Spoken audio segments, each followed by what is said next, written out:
dan dijadikannya pula dari bulu domba, bulu unta dan bulu kambing, alat-alat rumah tangga dan kesenangan sampai waktu yang ditentukan.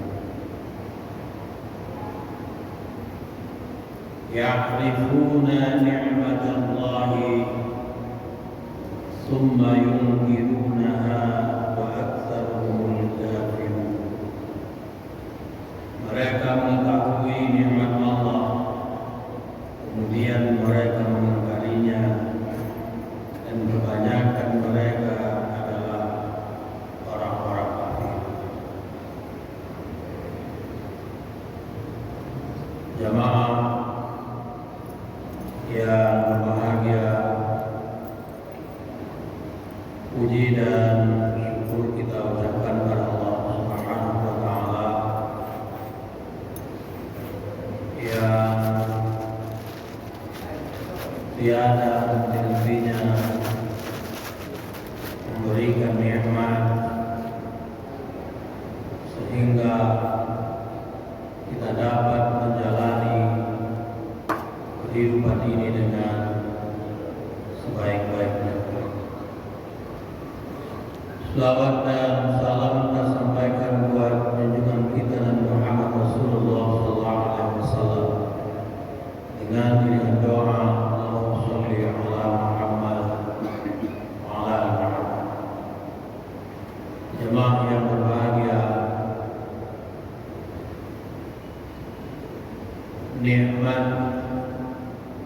nikmat yang diberikan oleh Allah akan senantiasa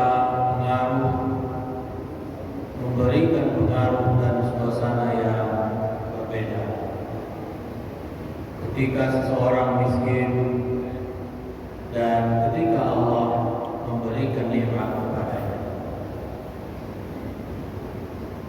Ketika seseorang dalam ketiadaan, dia senantiasa melakukan ibadah kepada Allah Subhanahu wa taala dan tiada henti-hentinya dia mengangkat tangan memohon dan bermunajat kepada Allah Subhanahu wa taala agar diberikan rezeki oleh Allah Subhanahu wa taala.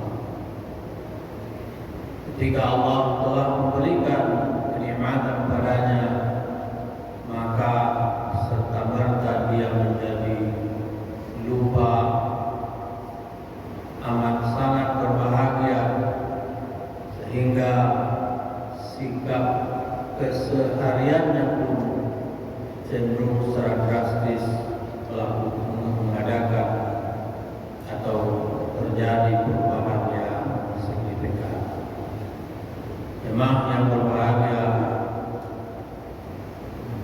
orang seringkali lupa ketika dia beroleh nikmat, dia katakan ini adalah hasil kecerdasan saya, ini adalah hasil kemampuan saya, ini adalah hasil jerih payah saya sehingga saya bisa memperolehnya. Jemaah yang berbahagia, Allah Subhanahu wa taala terus memberikan nikmat kepada siapa yang bersungguh-sungguh melakukan kegiatan untuk memperoleh rezeki, dan kepada mereka-mereka yang pemalas, maka rezeki mereka pun dibatasi dan dikurangi oleh Allah Subhanahu wa taala, bukan karena mereka tidak punya rezeki, tapi cara mereka untuk memperoleh rezeki itu atau upaya mereka untuk memperoleh rezeki itu minus sekali. Jemaah yang berbahagia, hewan-hewan saja yang tidak punya akal, ketika dia mencari rezeki dan ketika dia pulang perutnya sudah kenyang. Kenapa orang-orang yang diberikan akal oleh Allah Subhanahu wa taala justru tidak bisa mendapatkan rezeki? Karena mereka amat sangat pemalas. Jemaah yang berbahagia, Di ayat lain disebutkan oleh Allah Subhanahu wa taala, wa in ta'uddu ni'matallahi la tuhsuha. Kalau kamu berkeinginan dan berupaya untuk menghitung nikmat Allah yang kamu terima, la tuhsuha, kamu tidak akan memperoleh hasil dan kamu tidak akan mendapatkannya. Jangankan rezeki yang diterima oleh setiap orang, rezeki yang kamu terima saja kamu tidak akan mampu untuk menghitungnya. Persoalan yang lain adalah tentang pemahaman seseorang terhadap apa itu nikmat, apa itu rezeki.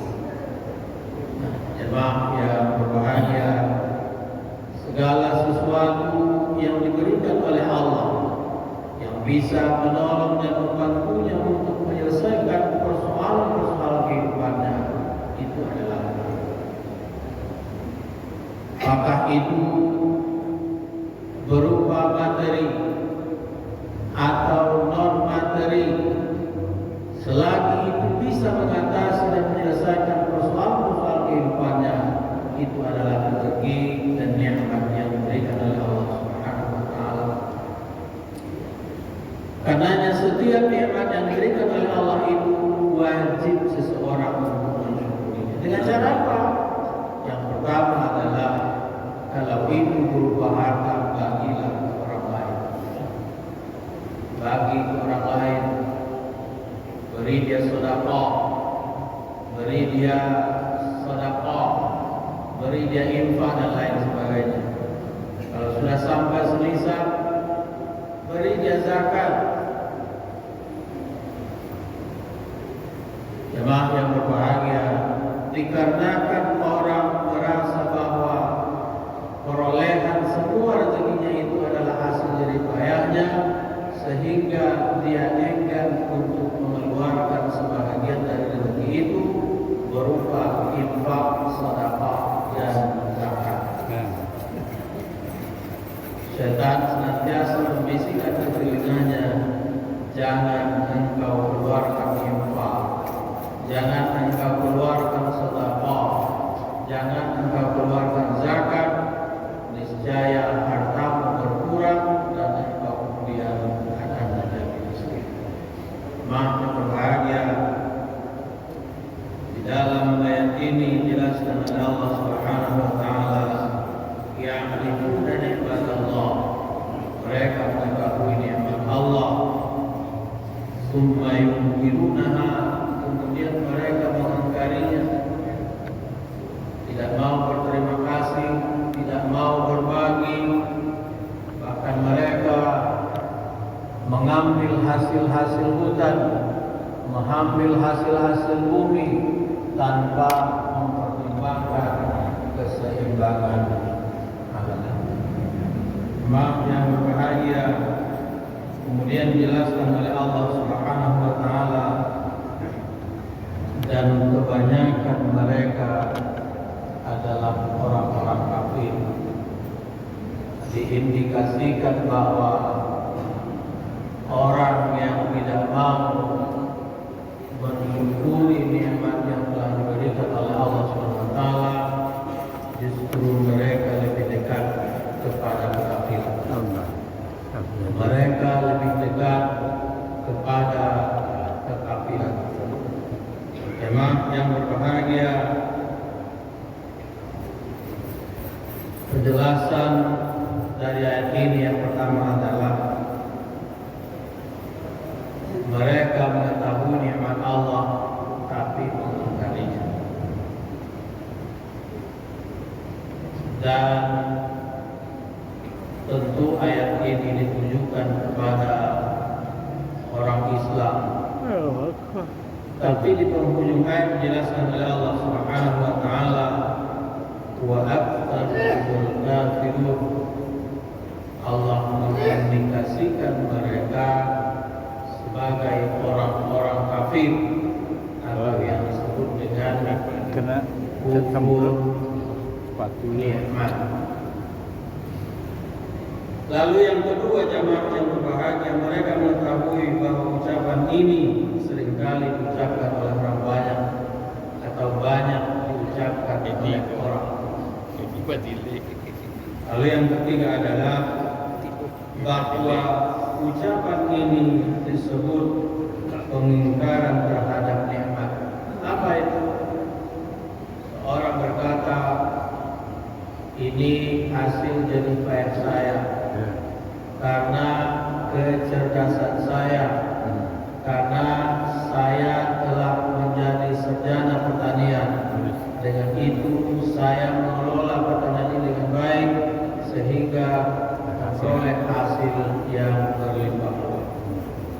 Bahkan mereka mengatakan ini adalah warisan dari nenek moyang kami. Apa maknanya?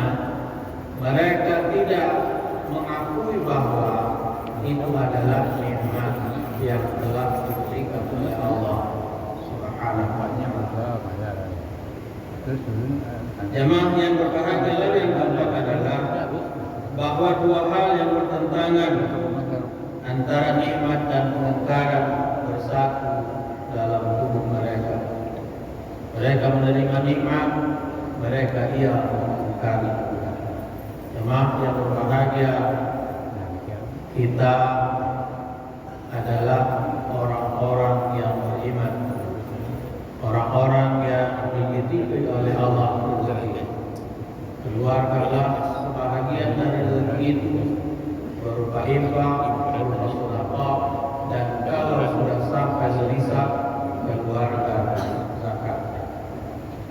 Jemaah yang berbahagia, jangan menyimpan, jangan kikir, karena semua yang kita terima itu mesti kita bertanggungjawabkan di hadapan Allah Subhanahu wa Ta'ala.